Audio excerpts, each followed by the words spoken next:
Hola, ¿qué tal? Bienvenidos a una guía más. Hoy vamos a hablar de placas base. Porque sois muchos los que tenéis un montón de dudas a la hora de decidiros por una, ya que es uno de los componentes donde resulta más difícil entender los temas de compatibilidad y qué puede llegar a ofrecer cada modelo. Además, os rondan cosas en la cabeza como ¿por qué esto? ¿Por qué lo otro? ¿Qué necesito? ¿Qué no? Tranquilos que dentro de unos minutos tendréis todo aclarado. Intentaré abarcar lo máximo posible sin romperos demasiado la cabeza con datos que sean muy necesarios, así que mi intención es que esta guía sea simple a la vez que completa. Vamos a ver qué sale. Además, da igual en el momento que veáis este vídeo, cuando AMD lance nuevos procesadores y nuevas placas base, e Intel haga lo mismo, nuevos CPUs y nuevas placas, pues los pasos a seguir para haceros con vuestra placa base perfecta serán exactamente los mismos. Así que vamos a ello. Pero antes, un pequeño anuncio de algo que os puede interesar y empezamos. Este vídeo está patrocinado por BOB Case, una web de claves de software donde, entre otras cosas, podéis comprar claves OEM de Windows 10 para así poder activar vuestro sistema operativo de una forma mucho más económica que comprando la versión retail de Microsoft. Por supuesto, es completamente legal y podéis pagar con PayPal. En la descripción tendréis un código de descuento para comprar a precios todavía más bajos y también os dejé más información sobre estas claves y cómo usarlas. Sigamos con el vídeo de hoy.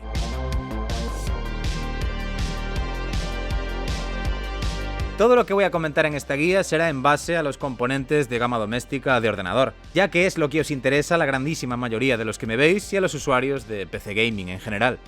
Hay muchas cosas que ocurren, pero muchas veces la gente compra placas base demasiado caras para el uso que le va a dar a su PC y no está invirtiendo bien su dinero entre los diferentes componentes del equipo. Esto suele pasar cuando se guían más por la estética que por otra cosa. En mis inicios yo pecaba bastante de eso. O cuando creen que necesitan una de un precio más alto de las que están barajando porque sí, porque piensan el procesador me costó 350 euros la placa, ¿cómo va a costar solo 120 aquí? Falla algo. También pasa que a veces adquieren una demasiado simple y después quieren hacer ciertas cosas y no pueden, están limitados y se dan cuenta de que eligieron mal. O sencillamente eligieron una que no es la más adecuada para el procesador que tienen. Las dos claves, las dos cosas que hay que tener en cuenta para elegir una son: ¿qué usos le vas a dar al PC y le darás? ¿Qué vas a hacer con él? Y la segunda es ¿qué presupuesto tienes? ¿Vas a hacer overclock? ¿Vas a instalar más de una tarjeta gráfica o tienes pensado hacerlo a futuro? ¿Quieres ponerle refrigeración líquida custom? ¿Es muy importante la calidad de audio para ti? Esas son algunas de las preguntas que debes hacerte. La elección de una placa base va muy ligada a la del procesador e incluso a la de la memoria RAM, pero ¿cuál es el orden en el que debemos elegir? Pues sin duda, lo primero es el procesador. Una vez sabemos cuál queremos, pongamos dos ejemplos. Imaginaros que optamos por un i5 10600K o por un Ryzen 5 3600X. Así tenemos uno de cada marca. Pero volvamos a las placas base. Primero, hay dos cosas que suelen confundirse mucho: el socket y el chipset. El socket es el conector de la placa base donde instalamos nuestro procesador. Su función es que la CPU reciba la corriente eléctrica, permite la comunicación con el resto de componentes del equipo y también sirve de anclaje. Por otro lado tenemos el chipset. Es el conjunto de chips de la placa, cuyo cometido es realizar diferentes funciones de hardware, como el control de bus de datos, acceso a la memoria, etcétera, etcétera, etcétera. Cada chipset ofrece una serie de características y nos da más o menos posibilidades. Hay diferentes gamas. Ahora no vamos a profundizar en eso. El caso es que el chipset es en lo que tenemos que fijarnos para saber si una placa base es compatible con el procesador que hemos elegido. Si lo es, el socket también será el correspondiente para nuestro procesador. Pero centrémonos, ¿cómo sabemos qué chipsets son compatibles con nuestro CPU? En el caso de Intel teníamos como ejemplo el i5 10600K, ¿no? Pues ponemos en Google el nombre del procesador y al lado las siglas ARK. En esa página nos indicará lo que estamos buscando. Hacéis clic en productos compatibles y ahí os aparecerán todos los chipsets que sirven para nuestro procesador. En este caso Q470, B460, H410 y demás. Cada vez que sale al mercado una nueva generación de procesadores, también se lanzan nuevas placas base. En Intel en los últimos años no había retrocompatibilidad. Es decir, si te comprabas un procesador de nueva generación, necesitabas una de las nuevas placas que se lanzaban sí o sí.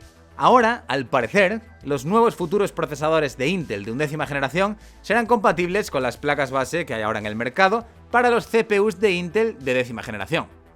En el caso de AMD parece que resulta un poco más complejo de acertar porque la gente se equivoca más. precisamente por los temas de retrocompatibilidad. Bueno, es que en realidad está puesto y se busca de otra manera. A ver, el socket de las placas base de AMD, aquí tenemos una, es el AM4. Entonces, si buscáis en Google chipset compatible con socket AM4, te aparece una lista de todos los chipsets lanzados hasta la fecha.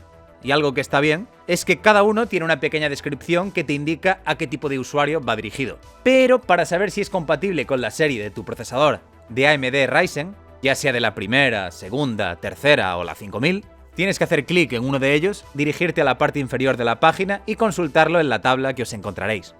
Para saber a qué serie pertenece tu CPU, solo tienes que ver por qué número empieza el nombre. Si por el 1, 2, 3 o el que sea, es bien fácil. En este caso es el 3600X, 3000, así que es de la serie 3000. Pero os voy a ayudar un poco más y os voy a resumir lo que pasó en los últimos 3 años. En 2017, cuando se lanzó la primera generación, también se lanzaron nuevas placas base, que tenían unos chipsets que empezaban por el número 3. Estaban las A320, las B350 y las X370. Siempre voy dictando de menor a mayor gama. Las A320 son gama de entrada, B350 gama media y X370 gama alta. En la segunda generación de Ryzen, los Ryzen 2000, volvieron a lanzar otras placas base, cuyos chipsets eran los que empezaban por el número 4. Teníamos los B450 y X470. Si te comprabas uno de estos procesadores de serie 2000, como por ejemplo el Ryzen 5 2600, y adquirías una placa base que no estaba destinada a la generación a la que pertenece, es decir, no te comprabas una B450 ni una 470, que eran del chipset que se lanzaba precisamente para estos CPUs de segunda generación de AMD Ryzen, sino que adquirías una del chipset de la primera generación, ya fuese el A320, B350 o X370, había muchas de esas placas que eran compatibles, pero tenías que actualizar la BIOS, y eso para principiantes se podía convertir en algo bochornoso. Y para actualizar la BIOS y hacer que funcionase ese procesador que compraron, necesitaban conseguir prestado un procesador de la primera generación de Ryzen, para que así el PC encendiese y pudiesen de esa forma actualizar la BIOS, quitar el procesador prestado y finalmente poner el suyo. A menos que su placa base tuviese esa opción de poder actualizar la BIOS sin necesidad de encender el PC. También es verdad que con el paso del tiempo las marcas sacan revisiones de sus placas base con la BIOS ya actualizada, para que no tengamos que hacerlo nosotros. Y en la tercera generación de Ryzen, en la 3000, se volvieron a lanzar otras nuevas motherboard con nuevos chipsets. El A520, B550 y X570. De hecho, una cosa que no comenté es que los chipsets no se lanzan todos del tirón. Cuando sale un procesador al mercado, bueno, una nueva generación de CPUs, no salen todas las nuevas placas con todos los chipsets. Eso se va lanzando a medida que pasa el tiempo. Salen los nuevos procesadores, salen placas de un chipset o de dos, y con el paso de los meses salen al mercado más placas de diferentes chipsets.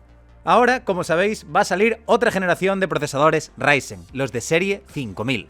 Por ahora se presentaron el Ryzen 5 5600X, Ryzen 7 5800X, Ryzen 9 5900X y el 5950X. Lo que no se presentó, al menos por ahora, fueron nuevas placas base. Hasta el momento sabemos que estos nuevos CPU serán 100% compatibles con las placas del chipset B550 y X570. Y en la tabla de la web de AMD también aparecen como compatibles los de la A520. En un futuro también lo serán los del B450 y X470, pero se necesitará de una actualización de BIOS. A ver si lanzan otras nuevas placas base con nuevos chipsets. Insisto, por ahora no se sabe, los datos que hay son estos. Y a ver qué pasa también con los procesadores de nueva generación que faltan por presentarse y lanzarse al mercado. A veces compensa comprarse un procesador y una placa de generación anterior por el tema de economizar, pero tenéis que lidiar con estos posibles problemas. Ok, ya sabes el procesador que quieres, cuáles son los chipsets compatibles, y en función del precio y de lo que estuviste viendo, más o menos tienes una idea de por qué optar. Pero, ¿qué estás comprando? ¿Qué ofrece cada chipset? No entiendes nada, ¿no? Bien, cada chipset te ofrece una serie de características. Tienes que tener en mente lo que vas a hacer con tu ordenador para así saber cuál se ajusta más a tus necesidades, teniendo en cuenta también el presupuesto que tienes, claro. Ahora es el momento en el que tenéis que haceros aquellas preguntas de ¿voy a hacer overclock? ¿Voy a ponerle refrigeración líquida custom? ¿Es muy importante la calidad de audio para mí? Y más cosas. Tranquilos, cada uno de vosotros tiene unas preguntas, pero se os van a resolver todas las dudas si buscáis información donde os voy a decir. Imaginaros en el caso de Intel con ese i5 10600K. ¿Queréis saber qué ofrece cada chipset? Pues en aquella página en la que estábamos, en el mismo apartado, en el de productos compatibles, si hacemos clic en cualquier chipset, tendremos detalladamente todo lo que ofrece. Si permite o no hacer overclock, el máximo de líneas PCI Express disponibles, algo a tener en cuenta si no quieres perder ancho de banda y que cada componente que conectes por PCI funcione a su capacidad máxima. Al, por ejemplo, poner una gráfica, que son 16 líneas, un SSD M2 PCI Express de 4X y otra tarjeta de 1X. Otra cosa que puedes consultar es si se puede hacer configuraciones multi-GPU o no. Es decir, si puedes poner más de una tarjeta gráfica a la vez, ya sea Crossfire o SLI, que ahora ya no es SLI, ahora es NVLink. Si pone que solo soporta un puerto por 16, es que no puedes. Pero si pone esto, sí. Quiere decir que puede repartir el uso de las líneas. Por ejemplo, al tener dos gráficas puede repartir 8 líneas PCI para cada una. Sigamos, también nos dirá cuántos puertos USB puede llegar a tener y de qué tipo, si solo 3.0 o 3.1 y hasta 3.2, qué tipo de conexión Wi-Fi integrada trae, etcétera, etcétera, etcétera. En AMD nos encontrábamos las características de cada chipset en la misma página donde nos ponía la compatibilidad de los chipsets con los diferentes procesadores Ryzen. Buscando en Google chipset compatible socket AM4, bajáis a la parte inferior de esa página, bajáis hasta abajo del todo, os pondrá si estarán preparadas para overclock, si cuenta con puertos PCI Express 4.0, líneas de PCI disponibles, cantidad y tipo de USBs permitidos y demás. Vale, según el chipset, la gama de la placa base puede ser menor o mayor. Y dentro de cada chipset también hay diferentes gamas que las marcas ordenan con un nombre diferente ahí a su manera. En el vídeo anterior vimos el ejemplo de MSI con el chipset Z490 para procesadores de 10ª generación de Intel. Y como ya tengo todas las tomas grabadas, creo que es un buen ejemplo para haceros una idea. No puedo ir marca por marca, si no esto sería eterno. Pero bueno, así veis un poco y creo que os puedo aclarar unas cuantas dudas. Ok, vamos con el repaso. En el caso de MSI, las de gama de entrada son las MAG, las de gama media son las MPG y las de gama alta son las MEG. ¿Qué diferencias nos podemos encontrar? Todas están preparadas para sacarle partido a cualquier procesador de 10ª generación de Intel, independientemente de la gama de cual sea, ya sea i3, i5, i7 o i9, ya que son del chipset Z490, que es el de gama más alta. Pero en las que son más sencillas, solo viene reforzado un puerto PCI Express y traen dos puertos para SSD M2. La capacidad de expansión en general es un poco más limitada y la frecuencia máxima de la RAM que admite es algo menor. El VRM es más básico, luego veremos qué es el VRM. No está tan preparada para hacer overclock como las tope de gama, pero siguen siendo Z490, así que son muy buenas y con una así estamos bien servidos. Las MPG, que son las de gama media, ya tienen dos puertos PCI reforzados, mejoran la disipación, VRM y cuentan con más conectores y capacidad de expansión que las MPG. Y si ya pasamos a las MEG, ya se nota que son de gama entusiasta. Los conectores de alimentación de CPU son 2 de 8 pines cada uno, mientras que las otras dos gamas son de 1 de 8 y 1 de 4. Esto nos está dando a entender que las MEG son superiores para hacer overclock. También por sus VRM y disipadores, por supuesto. Y sí, tienen más capacidad de expansión, más puertos PCI reforzados, un puerto extra para SSD M2, etc. Hasta tienen un pequeño backplate por la parte trasera, que esto también ayuda a la disipación del calor por el tema de la construcción de todo. Algo importante en lo que tenemos que fijarnos, sobre todo si tenemos pensado hacer overclock con procesadores de gama media en adelante, es decir, de Ryzen 5 e i5 hacia arriba, es en el VRM. ¿Y qué es esto? Pues el VRM o regulador de voltaje es un conjunto de componentes que tienen como función ajustar el voltaje de la corriente eléctrica que le llega a través del cable de la CPU, desde la fuente de alimentación, a los valores que necesita el procesador en cada momento de la forma más estable posible, para así conseguir una mayor estabilidad y también, como no, conseguir velocidades más altas a la hora de hacer overclock. Esto, el VRM, lo consigue de manera más o menos eficaz en función de qué tan bueno sea, aunque también juega un papel muy importante la fuente de alimentación. Consta de varias partes: diodos, resistencias, MOSFETs, bobinas, condensadores. Pero vamos a obviar todo lo que no sea estrictamente necesario. Las marcas en las características nos suelen hablar de fases de alimentación. Cuantas más tenga, mejor. Cada una consta de varios elementos, pero como puede haber variaciones, simplemente vamos a contar cuántos cuadraditos de estos tiene. Cuantos más, mejor, ya que se va a repartir la carga de trabajo y harán la regulación de voltaje de manera más eficiente, además de calentarse menos que si hubiese poca cantidad de los mismos. A veces están un poco ocultos por los disipadores que llevan. Los MOSFETs están muy tapados por lo general, pero el caso, sigamos con la explicación. Por lo que si elegimos un procesador de gama media alta con muchos núcleos, está bien tener una placa base con VRM bueno, incluso si no hacemos overclock. Aunque el rendimiento en juegos y otras tareas no va a variar teniendo el procesador de stock, porque la placa base soportará ese CPU, siempre y cuando sea compatible. Pero de esa manera evitamos que se caliente mucho el VRM básico que pueda tener la placa base en cuestión. Y también podemos evitar quemar algo si hacemos overclock y subimos bastante el voltaje, ya que puede que esas pocas fases de alimentación y disipadores básicos no puedan deshacerse de todo el calor generado. De cuanta menos gama sea el chipset, por lo general tendría que tener menos fases de alimentación. Pero cuidado, porque esto varía mucho entre marcas y modelos. Así que, fijaos bien. Por un lado está lo que ofrece cada chipset y por el otro cuán bueno es el VRM de cada placa en concreto. Las del chipset de gama más alta siempre traen uno que está bien, raro es que no. Y dentro de cada chipset también puede variar bastante. Hay de gama de entrada, gama media y gama alta dentro de cada chipset, como hemos visto en el ejemplo este de MSI. Y comparando entre diferentes marcas también puede cambiar bastante la cosa. Sí, sé que es una odisea un poco complicada, pero es así. El tema de hardware e informática tenéis que ir adquiriendo los conocimientos poco a poco, porque es imposible saber todo del tirón. Yo mismo tengo muchísimo que aprender, pero una barbaridad, ¿eh?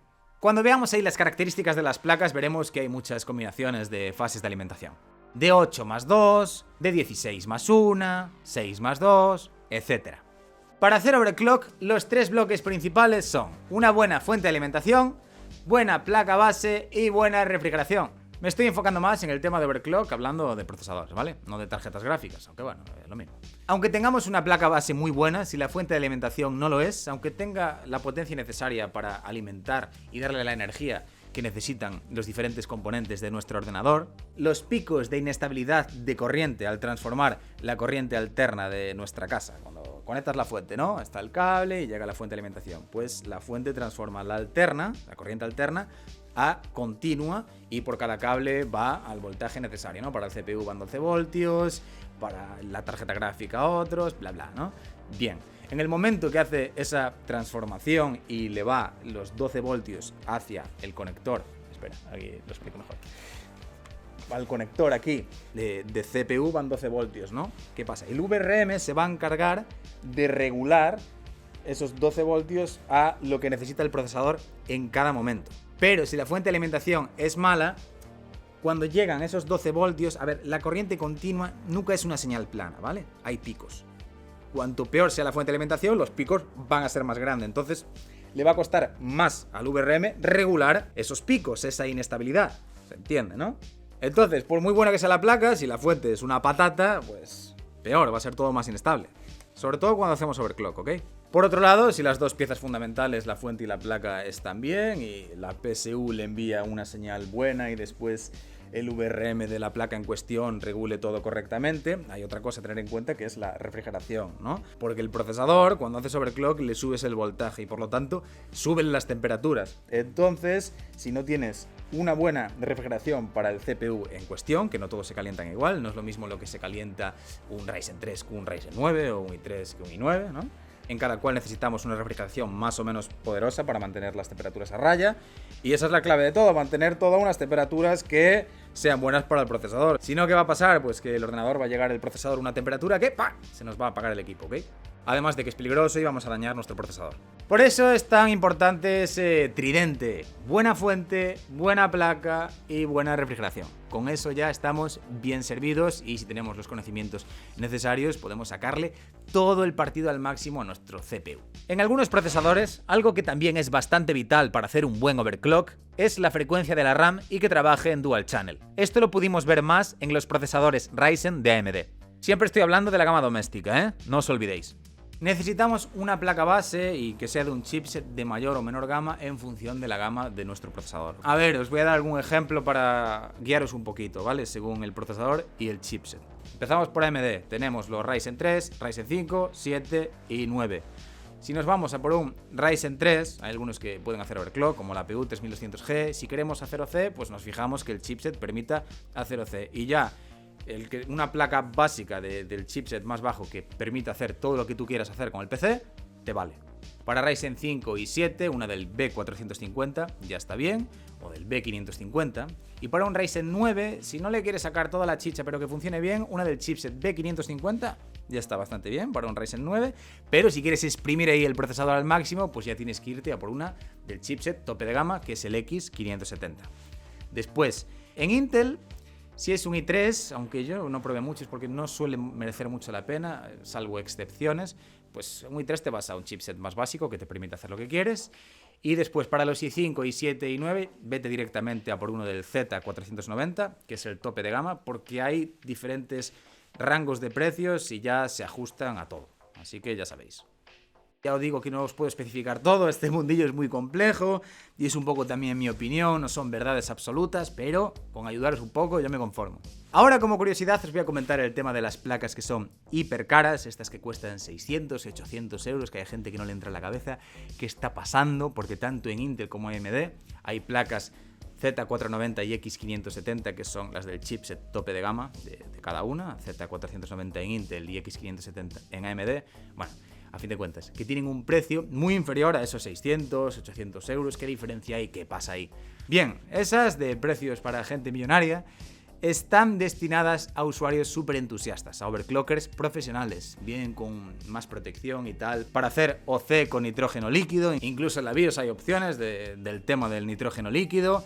Algunas no hace falta que sean tan caras, pero vienen con unos sensores los cuales te permiten saber de una forma mucho más sencilla cuál es la temperatura del líquido de tu URL custom en cada momento, la temperatura a tiempo real, obviamente. Por eso puse como ejemplo que una de las preguntas que debes hacerte es si vas a poner este tipo de refrigeración a tu PC. También pueden venir preparadas para conectar directamente una URL modular en ellas y refrigerarlas lo mejor posible. Y bueno, las de gama alta en general traen mejores tarjetas de sonido, pero tampoco hace falta fijarse en estos extremos. Hay decenas de ejemplos y diferencias que podría citar en cuanto a qué pueden traer las diferentes placas de las diferentes gamas y chipsets. Y bueno, cuanto más gastes, más pijotadas hay, que para nada, para un usuario medio, eso merece la pena. No os vayáis ni a por la más cara, ni a por la más simple, a no ser que compréis un PC muy económico y os sirva. Espero que con las pautas que os acabo de dar sepáis elegir bien en función de lo que necesitéis. Y bueno, creo que quedó todo medianamente claro y os ayude con este vídeo. Más dudas que podáis tener, los factores de forma.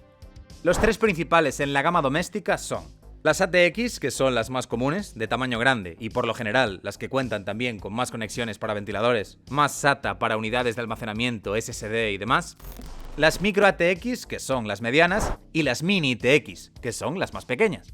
También hay algunas de unas dimensiones superiores a las ATX que se llaman Extended ATX, pero son poco comunes dentro de la gama doméstica. Actualmente existen modelos de placas base de todos los factores de forma que dan muchas posibilidades y disponen de un buen VRM. Aunque en las gamas bajas, las mini TX están un poco más limitadas en temas conexiones y en alguna que otra cosa más. Algo a tener en cuenta al comprar placas base mini TX o de cualquier otro tipo de formato, pero de gama de entrada, es que tienen tan solo 2 slots para memoria RAM y cuando quieres instalar más, te tienes que deshacer de la que tienes, o quedarte con uno de los módulos que tienes y comprarte tan solo otro módulo pero de más gigas, aunque eso es poco habitual. Y eso es todo, espero que os haya gustado. Si queréis apoyarme, podéis seguirme en Instagram, Twitter y demás. Tenéis los enlaces a todas mis redes sociales abajo en la descripción. Y nada más, nos vemos en el siguiente vídeo. ¡Chao!